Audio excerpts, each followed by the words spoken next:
Wala nang maraming paligoy-ligoy pa, diretso sa punto na. Maiksi lang ang komentaryo, pero diretso sa punto. Maraming kuro-kuro, may tiwali, may totoo. Dito, sa Puntong Diretso tayo. Punto Diretso. Mga kabunyog, mga kababayan, ito po, bigyan natin ng punto, diretso nating puntuhan. Itong sinabi ni Marcoleta sa sesyon kahapon ng Senado, painsultong sinabi niya na yung nangyari daw sa Kamara, na yung impeachment laban kay Sara Duterte ay minadali. Oh, minadali daw ito. Sa sobrang pagmamadali, kaugnay daw dito, ito ay hilaw. Hilaw na sinaing. Kung sa sinaing daw, hilaw. O, panoorin yung mga kabunyog, mga kababayan. Hindi rin po niya kinukuha exclusive authority ng House to initiate impeachment. Dito po sa desisyon na ito, kung kinakailangan ulitin po o ulit-ulitin pa, ang sinabi lamang po ng Supreme Court, yung process, yung procedure hindi natupad. Ang dami po niyang hiningi, kagaya po ng binanggit ko na, ayaw pong ibigay. Yun naman pong mga tuntunin ay hindi naman po sinunod. Katulad nga po nung immediate referral, yung pag-refer sa Committee on Justice, yun pong pag-include sa order of business at pag-archive. Mali din po sapagkat hindi naman po 10th session day yun 11th session day. Katakot-takot na paglabag po ang aking pong inihayag sa hapong ito.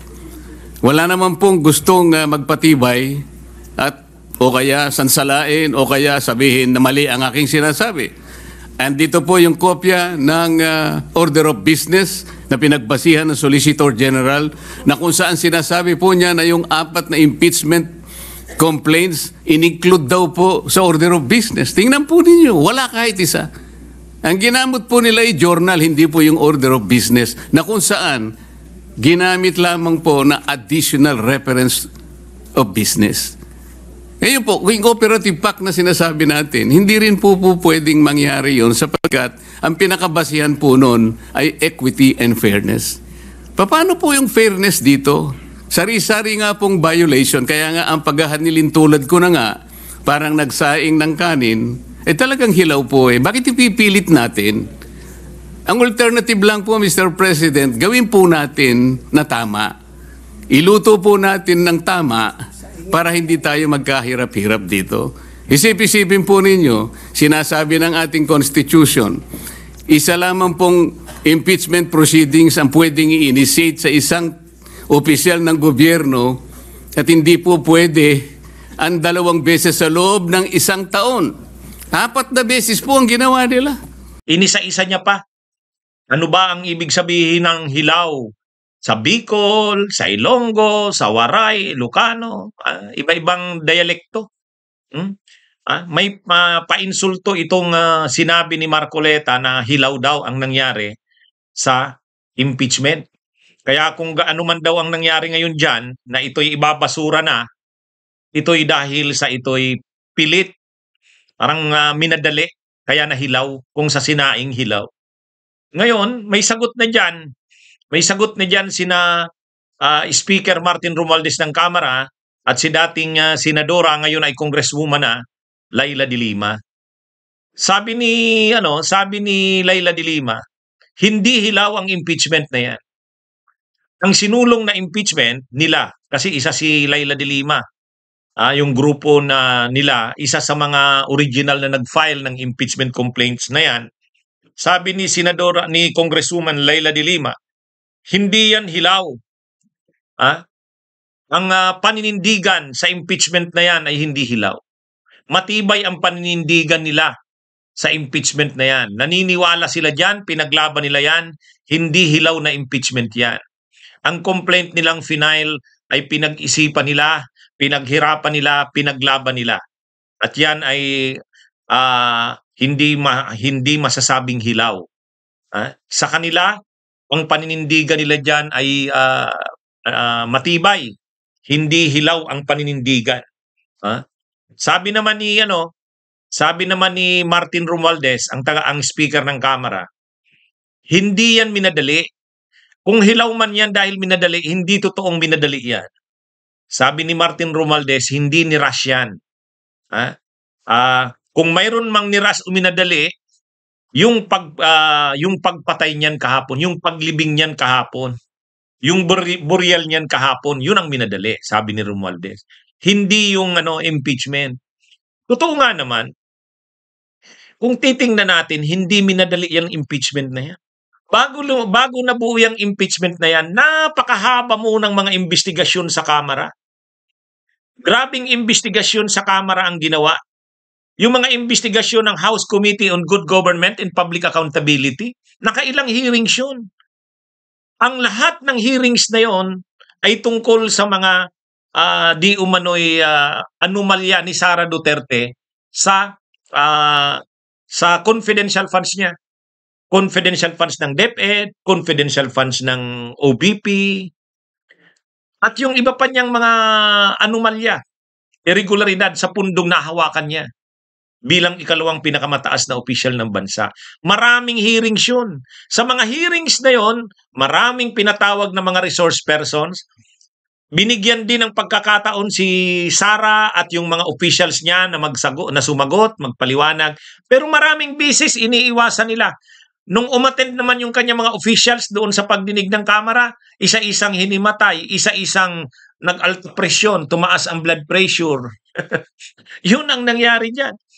Mula doon sa mga pagdinig na yon ng Kamara, ay saka nakakuha ng mga matitibay na testigo at ebidensya.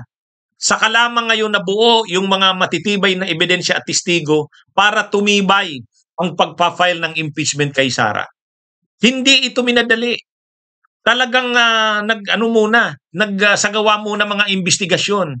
Kung sa investigasyon pa lang ay wala namang nakitang mga ebidensya, kung sa investigasyon pa lang ay lumitaw na wala naman talagang batayan para ikasuhan si Sara, kung doon pa lang sa investigasyon, wala. Hindi sana yan magiging impeachment complaint. Pero nabuo yung impeachment complaint dahil maraming nakuhang mga ebidensya at testigo. Kaya yung sinasabi ni Marcoleta na hilaw, ang tagal-tagal, ang haba-haba. Sa katunayan, ang haba-haba ng mga investigasyon dyan. Kung isasama yung panahon na nagtitipon ng mga ebidensya, binigyan ng pagkakataon si Sara sa pagdinig ng Kamara, kung isasama yun, napakahabang proseso ang dinaanan yan. Ilang buwan yan. At nang final yan ng Disyembre, ilang grupo ang nag-file niyan? December 2 may nag-file na isang grupo, December 4 may nag-file na naman, December 19 may nag-file na naman. At habang naka-file yan sa Kamara, hinihintay naman yung mga kongresista kung anong stand nila doon. Inaalam sa mga kongresista, susuportahan ba nila ito o hindi?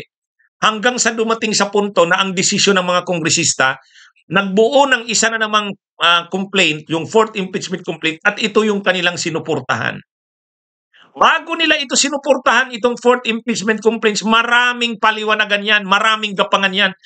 Hindi mo mapapapirma ang mga kongresista na 215 na kongresista nang basta-basta na lang. At mahabang proseso yan, maraming usapan yan, maraming meetings yan. Hindi lang yan na i-document kasi syempre kung gagawin mo yung mga yung mga pakikipag-usap sa mga kongresista, maka-counter yan ng grupo ni Sara. Kaya nung nabuo na, nakuha na ang suporta ng mga kongresista, saka yan ikinalindar February 5. Doon na nila inaprubahan yan. Pero bago yan naaprubahan doon sa isang araw na yon, mahabang mga pag-uusap yan, mahabang caucuses yan, sigurado yan. Paano ngayon sinabi ni Marcoleta na luto yan, na hilaw, na yung pinagdaanan na proseso na yan, hilaw pa ba yun? Pilit ba yun? Niras ba yun? Minadali yun? Hindi minadali yun. Alam ng pamamayang Pilipino, napakahaba, napakatagal na proseso ang pinagdaanan niya. Kaya ngayon, anong sasabihin ni Marcoleta? Hilaw?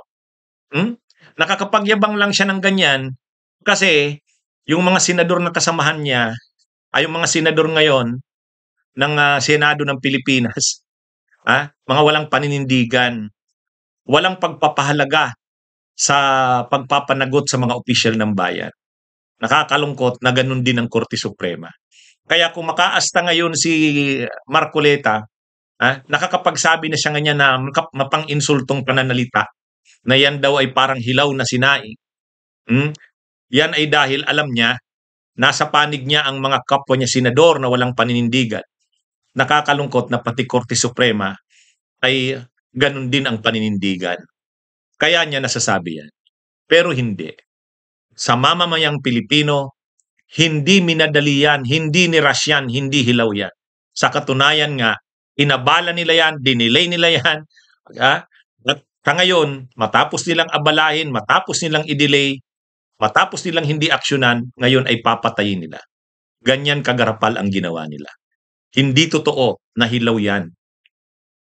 Ang mas totoo dito, ito ay pinabayaan nila, ito ay dinelay nila, at kung ano-anong maniobra ang ginawa nila hanggang sa ito ay patayin nila. Yan ang malinaw na katotohanan sa sambayanang Pilipino. Kung napatay man nila yan, hindi pa sila maaaring magsabi na tagumpay nila yan.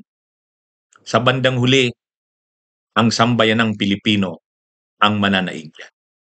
Magandang araw sa inyong lahat, mga kabunyog. Ito po ang ating Ponto Diretso.